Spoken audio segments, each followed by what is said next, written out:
Ginas, presidente po ng Palayamanan Project dito sa Tukdaw.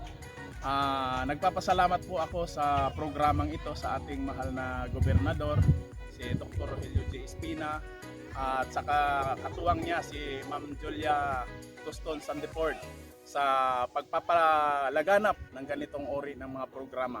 Nagpasalamat po ako sapagkat ito po ay mareplika natin sa ating mga farmers na nagtatanim ng palay, na kasunod po dyan ay magtatanim ng kanilang mga gulayan. Sari-sari po mga gulay ang nandito. At least makikita po natin ang suporta ng ating provincial government na malaking tulong po para sa amin.